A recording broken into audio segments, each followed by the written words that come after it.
Shalom, perkenalkan, nama saya Fatmawati Mayampo dari kelas C Prodi Pak semester 4. Di sini saya akan membahas mengenai pneumatologi perjanjian baru. Pneumatologi perjanjian baru merupakan salah satu cabang teologi Kristen yang secara khusus membahas tentang Roh Kudus, baik mengenai pribadinya maupun karyanya dalam kehidupan umat percaya. Pembahasan mengenai Roh Kudus sangat penting karena dalam perjanjian baru, Roh Kudus dinyatakan sebagai pribadi ilahi yang aktif bekerja sejak pelayanan Yesus dalam gereja mula-mula hingga dalam kehidupan orang percaya pada masa sekarang. Tanpa karya Roh Kudus, manusia tidak dapat memahami kehendak Allah secara benar ataupun hidup sesuai dengan firman-Nya. Oleh sebab itu, mempelajari pneumatologi tidak hanya menambah pengetahuan teologi, tetapi juga menolong setiap orang percaya memahami bagaimana hidup dipimpin oleh Tuhan setiap hari. Secara etimologis, istilah pneumatologi berasal dari bahasa Yunani, yaitu kata pneuma yang berarti roh, napas atau angin, dan logos yang berarti ilmu, ajaran atau pembahasan. Dengan demikian, pneumatologi dapat dipahami sebagai ilmu atau pengajaran mengenai Roh Kudus. Dalam iman Kristen, Roh Kudus bukan sekedar simbol, tenaga atau kuasa tanpa pribadi, melainkan pribadi ketiga dari Allah Tritunggal, yang setara dengan Allah Bapa dan Allah Anak. Hal ini berarti Roh Kudus memiliki sifat-sifat ilahi yang sama dengan Bapa dan Anak.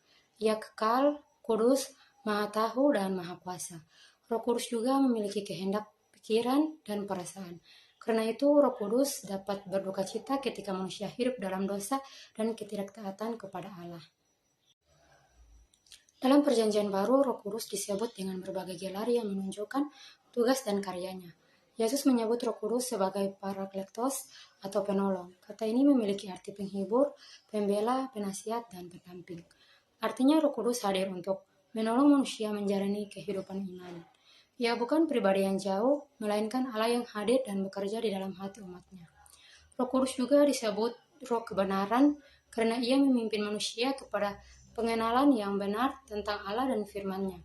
Di tengah dunia yang penuh dosa dan kebingungan, Roh Kudus menjadi penuntun bagi orang percaya agar tidak tersesat dari kehendak Tuhan. Dalam Injil-Injil kita dapat melihat hubungan yang sangat erat antara Roh Kudus dengan kehidupan dan pelayanan Yesus Kristus. Kehadiran Roh Kudus terlihat sejak awal kehidupan Yesus, yaitu ketika Maria mengandung oleh kuasa Roh Kudus. Peristiwa ini menunjukkan bahwa karya keselamatan Allah berlangsung melalui pekerjaan Roh Kudus. Kelahiran Yesus bukanlah peristiwa biasa, melainkan bagian dari rencana Allah untuk menyelamatkan manusia dari dosa. Ketika Yesus dibaptis di Sungai Yordan, Roh Kudus turun seperti burung merpati dan Allah Bapa menyatakan bahwa Yesus adalah anak yang dikasihinya. Peristiwa ini memperlihatkan hubungan Tritunggal secara nyata. Bapa berbicara dari surga, anak dibaptis, dan Roh Kudus turun ke atasnya. Setelah itu, Yesus dipimpin oleh Roh Kudus ke padang gurun untuk menghadapi pencobaan dari iblis. Dari sini kita belajar bahwa Roh Kudus bukan hanya hadir dalam situasi yang nyaman, tetapi juga memimpin umat Tuhan menghadapi tantangan dan ujian kehidupan. Pelayanan Yesus berlangsung dalam kuasa Roh Kudus. Yesus memberitakan Injil, menyembuhkan orang sakit, membangkitkan orang mati, mengusir setan, dan melakukan berbagai mujizat. Melalui kuasa Roh Kudus, dalam Lukas 4 ayat 18, Yesus berkata bahwa Roh Tuhan ada padanya untuk memberitakan kabar baik kepada orang miskin dan membebaskan orang-orang tertindas. Hal ini menunjukkan bahwa Roh Kudus berperan penting dalam pelaksanaan misi keselamatan Allah. Pelayanan Yesus menjadi teladan bahwa pelayanan rohani tidak boleh hanya mengandalkan kemampuan manusia, melainkan harus dilakukan dalam kuasa dan pimpinan Roh Kudus. Peranan Roh Kudus semakin nyata dalam kitab Kisah Para Rasul. Sebelum naik ke surga, Yesus berjanji kepada murid-muridnya bahwa mereka akan menerima kuasa apabila Roh Kudus turun ke atas mereka. Janji ini digenapi pada hari Pentakosta ketika Roh Kudus dicurahkan kepada para murid. Peristiwa Pentakosta menjadi titik awal lahirnya gereja mula-mula. Para murid yang sebelumnya takut berubah menjadi berani memberitakan Injil. Petrus yang dahulu menyangkal Yesus, kini tampil berkhotbah di depan banyak orang dan ribuan jiwa bertobat. Peristiwa Pentakosta juga menunjukkan bahwa Injil diperuntukkan bagi semua bangsa. Orang-orang dari berbagai daerah mendengar Injil dalam bahasa mereka masing-masing. Ini menunjukkan bahwa Roh Kudus bekerja melampaui perbedaan budaya, bahasa, dan suku bangsa. Roh Kudus mempersatukan orang-orang percaya dalam satu tubuh Kristus. Gereja mula-mula mengalami pertumbuhan yang luar biasa karena Roh Kudus memimpin pelayanan para rasul, memberi hikmat dalam pengambilan keputusan, serta memelihara persekutuan jemaat dalam kasih dan persatuan. Dalam kisah para rasul, Roh Kudus juga terlihat memimpin arah pelayanan gereja. Roh Kudus memanggil Paulus dan Barnabas untuk pergi memberitakan Injil. Roh Kudus juga mencegah para rasul pergi ke daerah tertentu dan mengarahkan mereka ke tempat lain sesuai rencana Allah. Dari sini terlihat bahwa Roh Kudus bukan hanya bekerja dalam aspek rohani pribadi, tetapi juga memimpin misi gereja secara keseluruhan. Rasul Paulus banyak membahas tentang Roh Kudus dalam surat-suratnya. Paulus menegaskan bahwa setiap orang percaya menerima Roh Kudus ketika percaya kepada Kristus. Karena Kudus tinggal di dalam diri orang percaya, maka tubuh orang percaya disebut bait Allah. Ini berarti kehidupan orang percaya harus dijaga dalam kekudusan karena Allah sendiri tinggal di dalamnya. Paulus juga menjelaskan tentang hidup menurut roh dan hidup menurut daging. Hidup menurut daging berarti hidup yang dikuasai dosa, hawa nafsu, dan keinginan duniawi. Sebaliknya, hidup menurut roh berarti hidup yang dipimpin oleh Roh Kudus dan taat kepada kehendak Allah. Orang yang hidup menurut roh akan mengalami pembaruan karakter dan pertumbuhan iman. Ia akan semakin mencerminkan kehidupan Kristus dalam perkataan dan tindakannya. Salah satu tanda utama pekerjaan Roh Kudus adalah munculnya buah roh dalam kehidupan orang percaya. Dalam Galatia 5 ayat 22-23 disebutkan bahwa buah roh meliputi kasih, sukacita, damai sejahtera, kesabaran, kemurahan, kebaikan, kesetiaan, kelemah lembutan, dan penguasaan diri. Buah roh bukan sekedar perilaku baik yang dibuat-buat, tetapi hasil dari pekerjaan Roh Kudus yang mengubah hati manusia. Ketika seseorang hidup dekat dengan Tuhan, maka buah roh akan terlihat dalam kehidupannya sehari-hari. Kasih membuat orang percaya mampu mengasihi sesama tanpa memandang perbedaan. Sukacita memberi kekuatan walaupun sedang menghadapi kesulitan. Damai sejahtera membuat hati tetap tenang di tengah masalah. Kesabaran menolong seseorang tetap bertahan dalam penderitaan.